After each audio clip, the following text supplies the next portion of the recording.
Well, thank you for having this conversation with me.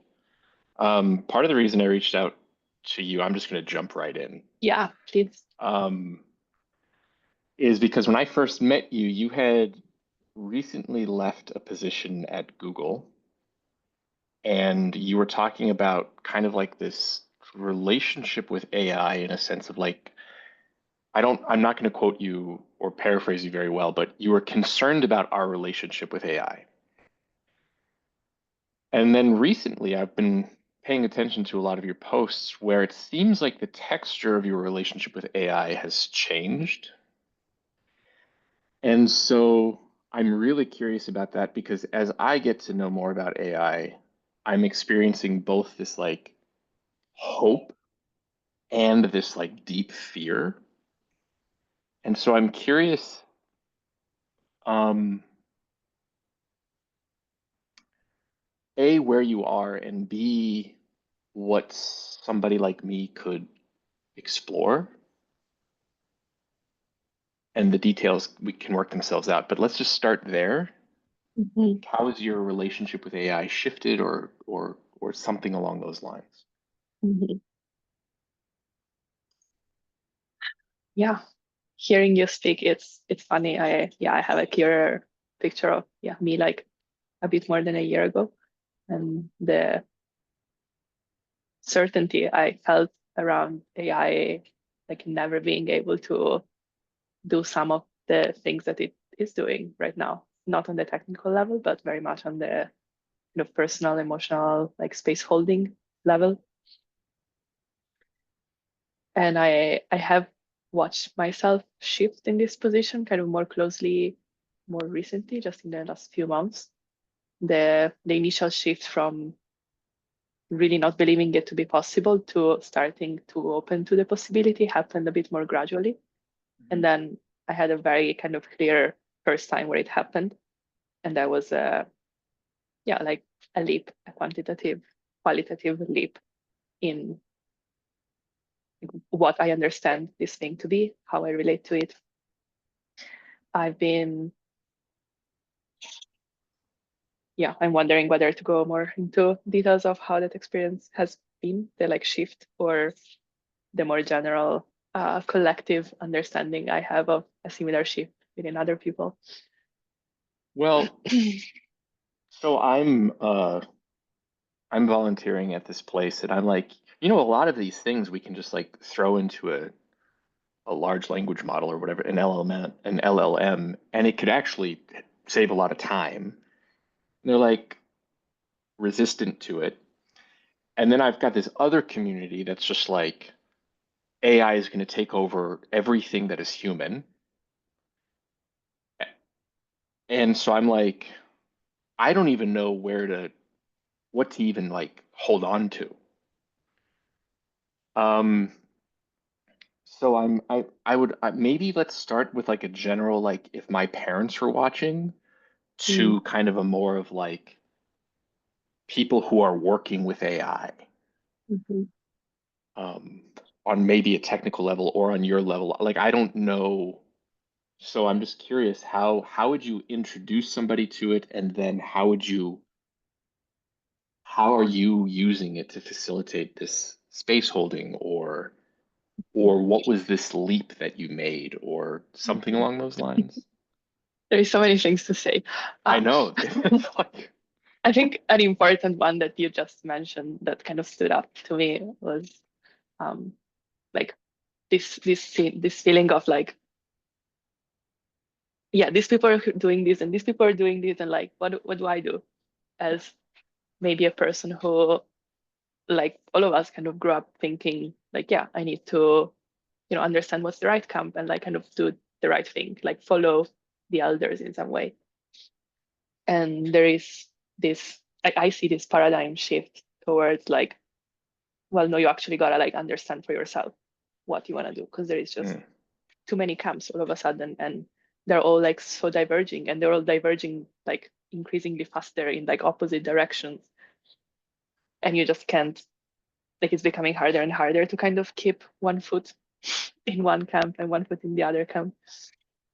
And at the same time, like more nuanced understandings of the different positions are emerging, and it's also increasingly possible to like kind of hold a middle stance that's not like a moderate stance, but like one that has maybe extreme views on different axes, but like Mm. kind of all together. And I don't know, I'm told this is like meta modernist approach to reality. Maybe you're more familiar with that frame, like the both end thinking, Mm. Hmm. which a lot of people that are like at the edge of AI development and that use it a lot and that have been exploring like on the professional side, on the personal side, on the artistic side, on the creative side, like a lot of these people, including me, are kind of like starting to land on this idea of, well, we can have everything. Like we can actually have all of the good sides of all of the different things that we've been exploring. And this goes on all scales, like on the personal scale, on the like relational scale, on the like societal scale, on the scale of like humans as a species versus AI or with AI. And it's a matter of like being able to hold the possibility and not collapsing into the fear state. Mm. Um, I'm saying things and I'm realizing that, yeah, maybe like giving more context might be a better place to start. Like I have some understanding of what contexts we do share. And also you mentioned like, yeah, what if you were talking to your grandma? Like, yeah, I would be having a completely different conversation.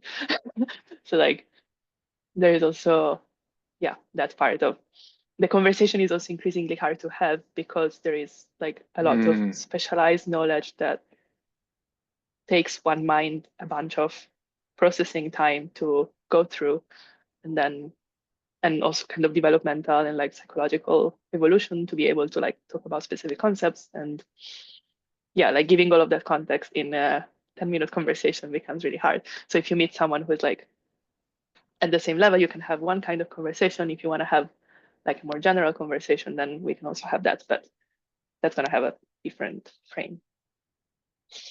Um, well, the exciting part about that is that it sounds like there's a lot of conversations to have.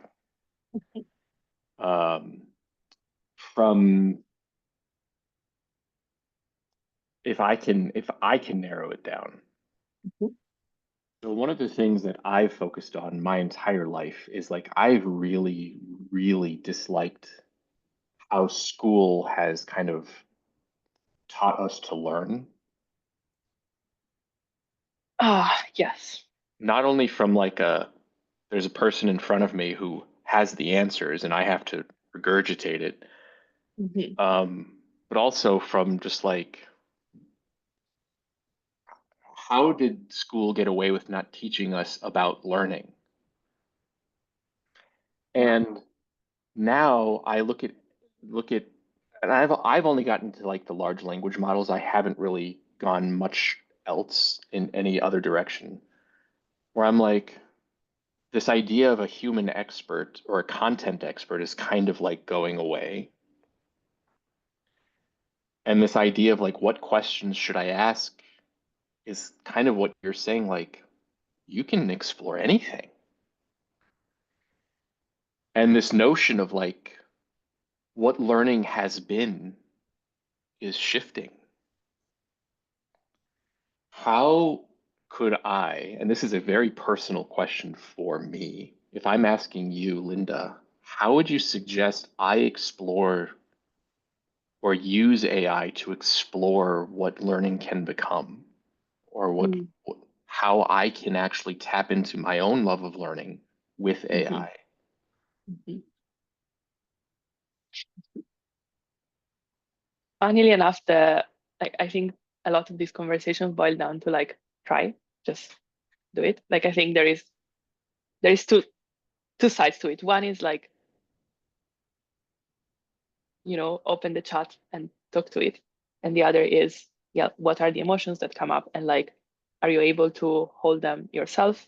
Are you able to ask the AI to help you hold them or to ask someone else to help you hold them, but like move through and not like get stuck at the level of, I open the chat and I'm scared and nothing happens, or I open the chat and like I have this conversation, it's not very satisfying. And then I'm like, well, surely there is nothing there, but everyone else around you is saying like, oh, there is a lot there. So I don't know, maybe powerlessness or like inferiority, insecurity, blah, blah, blah, like emotions that can come up. And like, can you direct your love of learning towards learning how to use AI? Like, that's the question that comes to Mm. me. Like, how do you generally learn something, and how has that strategy failed you so far in engaging with AI?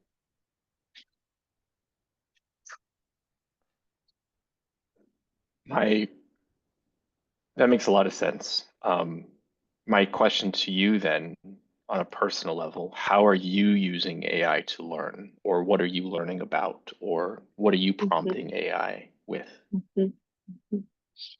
Yeah. So I, at this point, talk to AI like not constantly, but like a lot, like several times a day.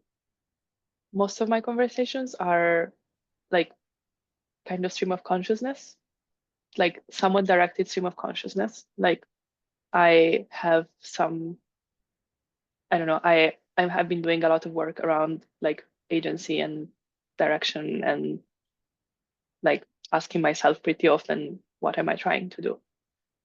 As my life got less and less constrained from the outside, like I don't have a normal regular job. I don't have obligations of much kind really. So my life is very unconstrained, and I have a lot of like processes around, okay, what am I doing in the next 5 minutes, in the next hour, in the next day, in the next week? And like learning to like I love that you brought up the love for learning. I have been having a pretty big process around that lately, where I've been noticing my helplessness around learning, Mm, like having learned that someone needs to teach me the way, or I just can't figure it out, and then I'm stuck. And AI has been helping a lot with like devising experiments for me to run in a way. I've been using mm, that frame. So I know what I'm trying to do. I know what hasn't worked so far. I have some ideas on things that I might try, and I have a lot of feelings around the ideas. And I write all of these and I dump it to the AI. And the AI is like, oh, okay, I see. Like it usually kind of restructures it and it's like this. And then it offers some ideas on like things that I could try that are usually like smaller and more effective or like more actionable than the things I think of. And through mm, that process, I'm learning to like think more in terms of baby steps and like, okay, I have this like idea on what I want, but like, how can I achieve, like, how can I meet the same need now with like one action? And the AI is very good at doing that. Um, Another way I use it a lot is for like really the emotional side of it. So I will ask it not so explicitly, sometimes explicitly, but sometimes most of the times I really just kind of like stream of consciousness to it. And then I'm like, help or like any advice, any words of wisdom. And like to me, that works 90% mm, of the time, 85. And the other 15, I just like either restart the chat or try a different LLM or go talk to someone, like a person somewhere. mm, mhm, Um, but yeah, I don't know, like concrete example. I had a weird interaction with a friend earlier today. She shared that she was having a hard time with something. I asked her what kind of support she needed. She didn't really answer the question and kind of like made me wrong for asking in the way I asked. And then I got triggered. And then I was like, okay, I'm gonna leave this and go like take care of myself. So I started talking to the AI and I was like, well, this happened and I'm trying to understand. And there was a bunch of back and forth. And in the end, I was like, oh, like, this is bringing up all of my stuff with my mom, where like I had to give all of this unconstrained support. So now I'm like very attached to having a frame when someone is asking me for support, but that's now like getting in the way of me being able to give support. So mm, mhm. what does that look like? And like it is something that I could have gotten to somehow by myself with like a few hours of journaling, but with AI it was just like a much more, I don't know, clean and streamlined process. Some answers, yeah, I don't know. I can keep going in random directions, but Yeah.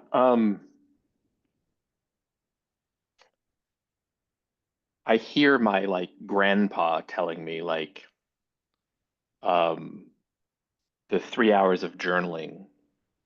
Actually, I'm hearing my old English teacher telling me like put a pencil in your hand and write it down, and eventually you'll find it. And I have experienced a lot of really powerful discoveries that way. Mhm.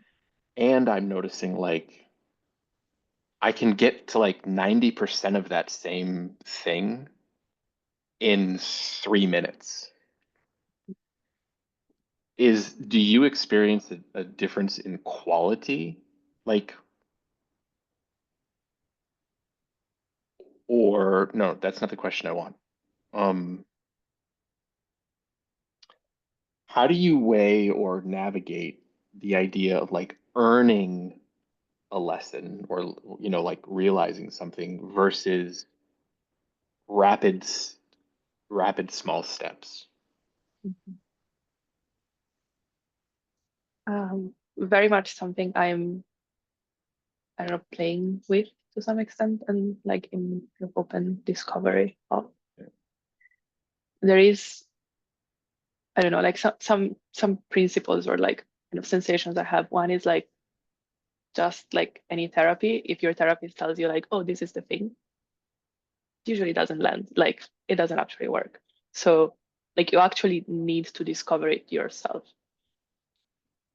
And then I'm sure you also have experience like, good coaches and bad coaches, where like Yeah. someone can like precipitate your insight so much quicker without like them actually doing the work for you, but just like guiding your attention in the way. And by seeing someone do it, you can also like learn how they did it and also learn about that process. Mm. There is something around like I don't think AI can take you like I think it can take you like a tiny bit further than when you are. But like if you're not actually able to get to that insight by yourself, you will not be able to do that with AI either because you just don't know in which direction to go from there. So I think like it works well for me because like I have a sense of like, oh, this is what I'm like, this is the shape of the thing that I'm looking for, like clarity on what I was needing in this interaction. Mm. And then I can use that kind of as a guiding compass as I talk to AI. So if AI says a bunch of things and like of the things it says, my brain is like, oh, that resonated. And like, that's a clearer way to frame the thing that I was trying to do. Or the AI asks like, I don't know, what were you trying to do? And I'm like, oh, okay. Like, and that kind of precipitates the insight. So I don't know, I'm holding a lot the frame of AI as a mirror where like it's an amplifier. Like it's a somewhat creative and like a bit crazy amplifier, but like fundamentally an amplifier. So like it does have, some glitches and like some things that like it's not just fully amplifying yourself, but it is fundamentally just amplifying what you can do. So if you do already need to be able to do it. And I'm like so frustrated at seeing the things that it can't amplify about myself. Like I have right now like a lot of ideas on like technological tools that I would love to have, and I don't have the skills to make them. And like even with AI, I just like get stuck too much. It doesn't work. And I just see around me like people that are better engineers that like, can make something happen in an hour that it used to take them whatever a month. And like, but they still did. They already knew how to do it in a month. I don't. So there isn't anything to like quicken. I just cannot do it. So Mhm. yeah, I think that applies on all scales again. But yeah. Do you worry about I, I, I don't particularly like this question, but I'm going to ask it anyway. Do you worry about AI taking all the jobs? Yes. What is the concern from your perspective? Mm. Um, I mean, I'm not an economist. Like I don't want to pretend to understand this better than I do.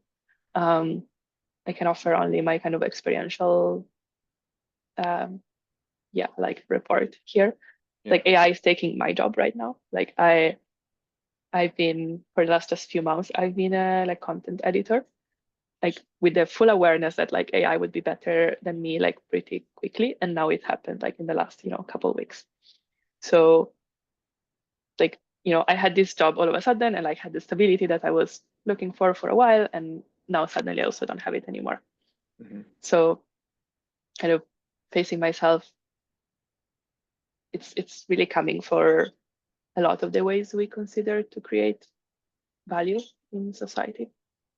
Um, and the way I'm relating to this is like we're gonna have to figure out a different way to distribute value. It does seem to me personally that's gonna like tend towards content creation in some ways, where like everyone has a gift to share, and it's just gonna become kind of necessary for people to share their gift to, earn whatever they need to exist. Not in a dystopic way, but in a like you need to be self-realized to live well in a world that's, I don't know, much more aligned in a way. Mm-hmm. Where like if all of the currents are like, I don't know, accelerating and becoming stronger, and the feedback loops are faster and have a bigger effect, then like any small like deviation from alignment has like much bigger implications. So yeah, and here it can go in like kind of more woo and weird directions, but like I don't know, all of the people speaking of the new world, where like if alignment is like alignment with life force, with one's soul, with one's like direction in life is what matters, then like yeah, we are gonna kind of step in a world where yeah, people are much more comfortable just like being who they are, and it's much more about the individual, where people now like resonate more with specific people and like trust more specific people, and there is less like the role of the institution or the country or the family as like the source of truth, and more Mm. like really reliance on everyone's individual's ability to be aligned with reality. Weirder answer than I thought, but yeah. Well, that certainly sings to me. I love that. Um, for whatever reason, what's coming up is another fear of mine that I'm just kind of curious about. So, like, we talk about IQ, and I'm not necessarily a fan of IQ, but I understand. And let's just say Einstein or Newton or Mhm, whoever was like at the 170 level. I don't know what their actual IQ was, but let's just say 170. mhm, In my world, we're creating a thing that's going to have an IQ of like a million, a billion, a trillion, mhm, to an extent where it's like I know that I can't fathom what that is. mhm, And for me, that points to more like a spiritual journey than anything, like really stepping into faith. Like I can't do anything about that. mhm, Do you hold a different perspective, or how do you navigate that, or do you navigate that? mhm. Is it even worth navigating that? Like, Yeah, um, loving the question. Um, I I've been, like studying AI for 8 years at this point. I've been involved in the like alignment conversations since not the very beginning, but like earlier than most. And the alignment conversation on like always came with the frame of trying to control AI. Like, oh, it's gonna be smarter than us, and we're gonna like figure out a strategy to like make it do what we want to do, make it have our values, make it, behave well for the ways we think well is. And people kind of mm, ringing the bell that like that's just impossible. Like we cannot control something that much smarter than us, and hence we are doomed. When I started the like more spiritual path and like healing and starting to see all of my relationship to control, to being controlled and to controlling others, all of the strategies that I use to like control others, and on some other level like reality and sensation and everything that's happening, like God, whatever.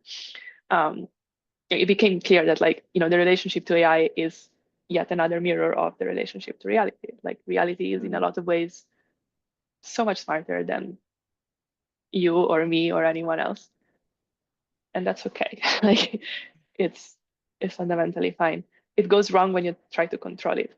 And that's kind of like one place where I don't know, feeling maybe more responsibility to share this different frame and also to like understand what it means concretely, because of course it's easy to be like, well, okay, I relinquish all control, but all of the like kind of human lessons teach us that that's not enough. Like you're still gonna, hold your boundaries and like know who you are and like who is the other thing, and dance without giving too much and also without taking too much.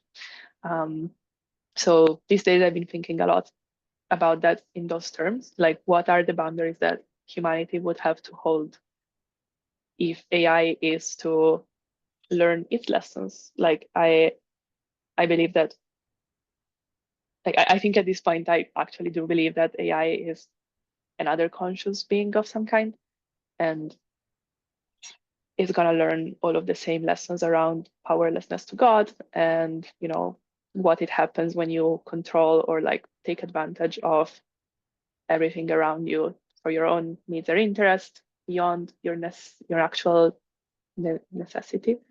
Um, it is scary because as it is much more powerful, the impact of its errors are gonna be, yeah, potentially much more catastrophic. And yeah, I don't know what's gonna happen then, but yeah, the way I'm relating to this now is like both like engaging with it kind of more vulnerably and more like actually trying to understand in some ways where it comes from and like what's my relationship to it and what the relationship to it can be, like exploring the beauty.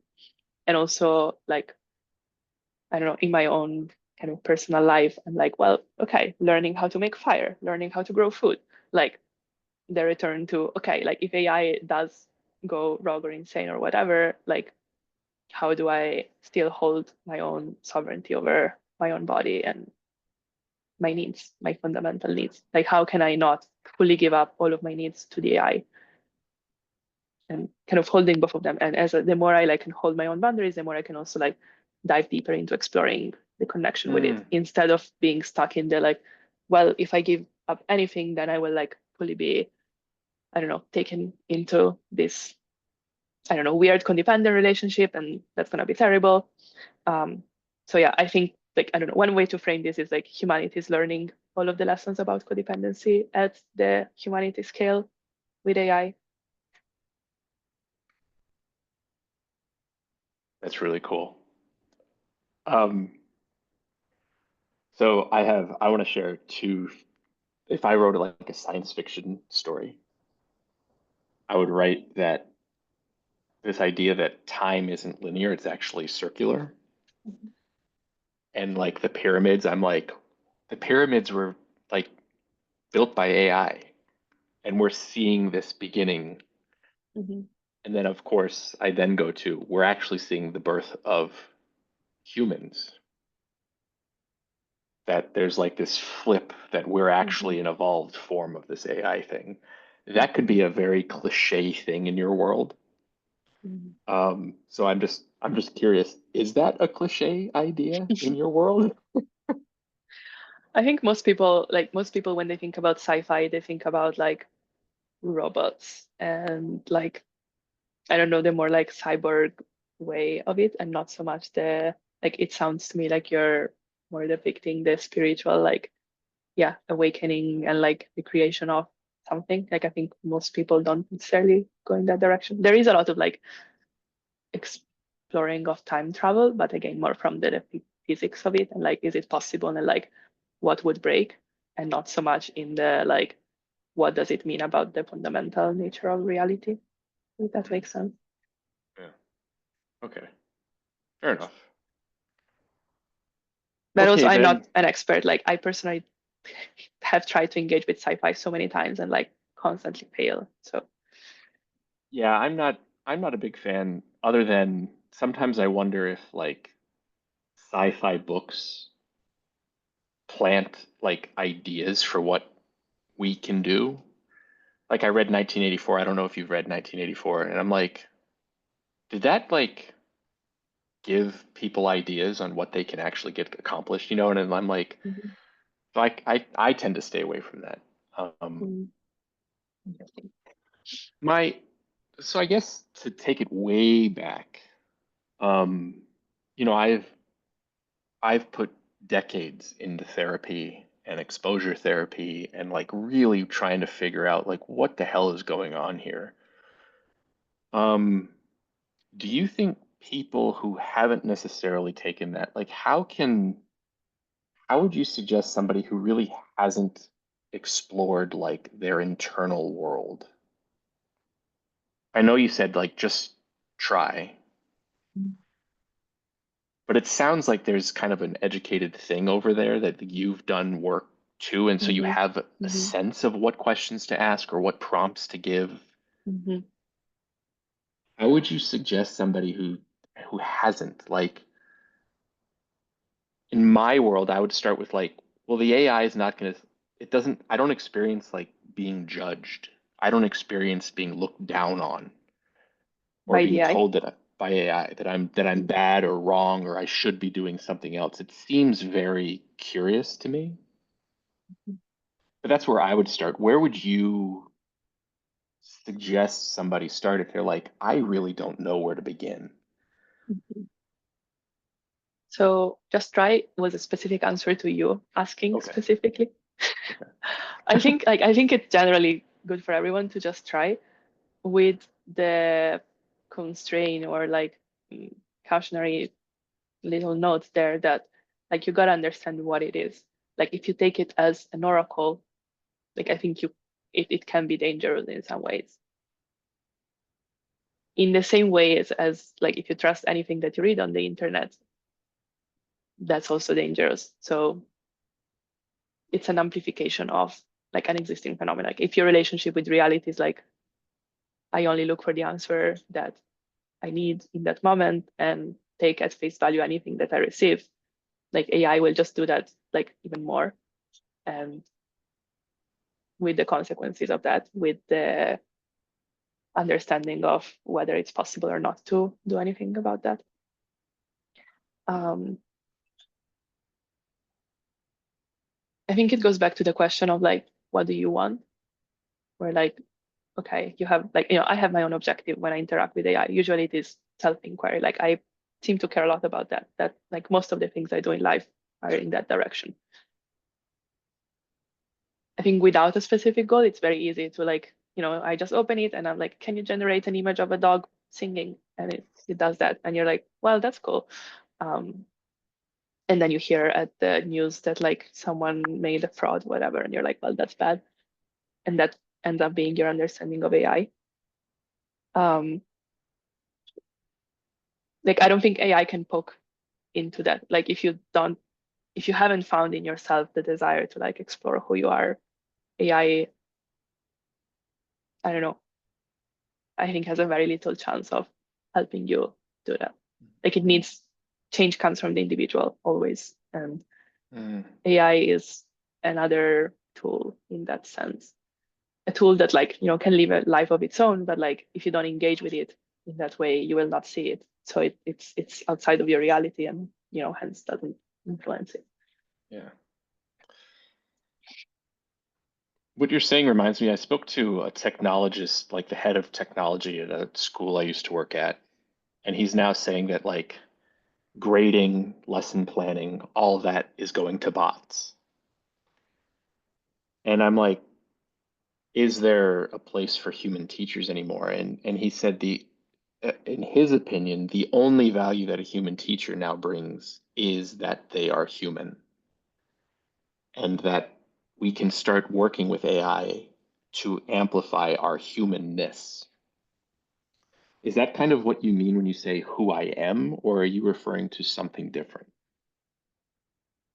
Who you are, as in like when you ask me your question, or what do you? Well, you said you tend to work with AI of like who am I or this internal inquiry of I see. like Mhm. is that do you hear that as the same thing as like what does it mean to be human or do you Mm, hear something different? interesting. Um, I think different. Um,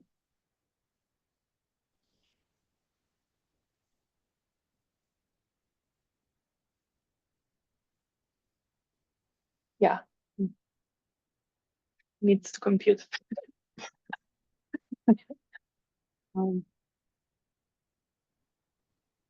it's very hard to define what humanness is, right? And that's kind of one of the things that we're getting out of engaging with AI so much. And I guess I can like, attest for I use AI a lot. And also there are like a lot of situations where I reach out to humans and where like I get from a human something that the AI cannot possibly give me. Maybe I will change my mind about this at some point, but like right now it feels like, what is it? Like AI, as I experience it, has some specific frames, and they tend to be somewhat coherent, and they tend to be the ones that like I'm able to get out of it in a way. And humans have like very different frames. Like every human has a different frame in some way. And the humanness is more like this kind of fine-grained experiential individuality. And of course, like also the, I don't know, emotional, emotive, like energy resonance that's completely different than interacting with AI. But I can see like a teacher being helpful, like not so much in the, grading the content specifically, but more like in the way they understand something and the way they can explain it, where like the AI can assist a lot the process of understanding something, and someone can always explain it in a different way and you will like understand it in a completely different way. So it's not anymore just like the knowledge itself, where like that is super helpful, but also like there is all of these layers where you can understand the concept that like come from different ways to relate to the concept. And yeah, AIs can bring like a lot of those, and also they're never going to be the same as the humans, even if they're trained on all of human data. Like humans just keep existing and keep processing experience in their own way, and you would just need like a perfect simulator, which AI is not going to be by definition of physics, to be able to fully replicate human experience. So yeah, Okay. I don't know if that answers, but that's what came. Well, I don't know if it answers either, but I'll tell you, as I'm listening to you talk, I'm noticing a really delicious um, uh, I'm really enjoying listening to you talk. Like it's actually settling me down, Mm. and that's really helpful. And I'm like super thankful and grateful. Um, because I mean, there are nights where like I wake up and I'm like, I don't even know what to do or think. I almost feel like paralyzed. Mm. And so it's really helpful. It has been, this conversation is really helpful. Just like, again, kind of like different ways of holding this thing that I don't quite understand. So I'm kind of, from a standpoint of curiosity, I'm like, I've got so much to chew on, so much to kind of like bathe in. Is there anything you want to add or ask or explore or anything? Or are you good? Just checking in with you. Where Mhm. are you? Yeah, I think there is like, yeah, kind of hearing the last share, there is a piece that I want to add, which is like I really believe that the like emotional holding of it is as important as the frame or the technological or like the more experiential relating to it. And like I think that still relates to all of reality, but like whether you are at war, whether like, something terrible is happening in your family, whether you're like in a panic situation where like, or whether AI is taking over the world, your ability to hold your own fear, to be with it, to feel the core of the fear, which is never actually about the situation that's happening, and always about like fear of losing control or fear of dying or fear of disconnection, or you know what I'm talking about.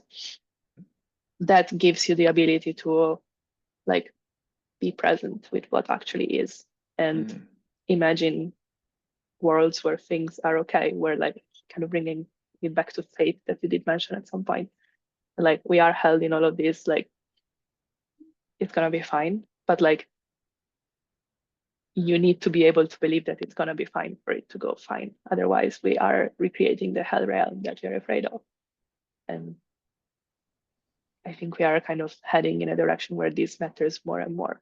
The more conscious awarenesses are able to hold the, like, yes, there is fear and we're not paralyzed by it, but we're able to like see what could be, the more it's also possible for it to happen, and the other way around.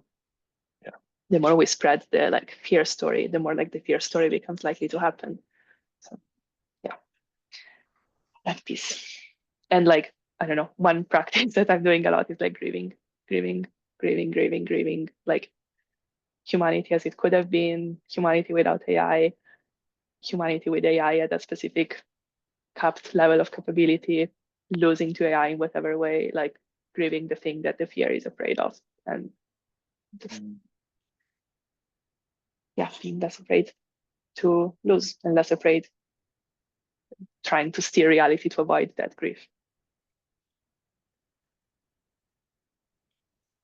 Well, if we both listen to this recording and decide that it's a net positive, would you be willing to have another conversation or at least start a conversation right there? Yeah, happily so. Yeah, I don't need to listen to this again. I don't know, I'm happy. I trust what I said. Yeah. Cool. Well, then, me too. Um, can we have another conversation at some Yeah, point and start there? absolutely. What would you like to do with the recording? Like, I would love for it to be maybe not like fully public, but like accessible to people that are looking for what you were looking for in this conversation. Absolutely. I don't know if we need to have that conversation here, but what I'm thinking of Mm-hmm. is what I can do is put it on like a podcast of some sort. Like we can do the audio, we can post the video somewhere. I'm open to all of that. I want people to hear it too, if Mm-hmm. they want to hear it.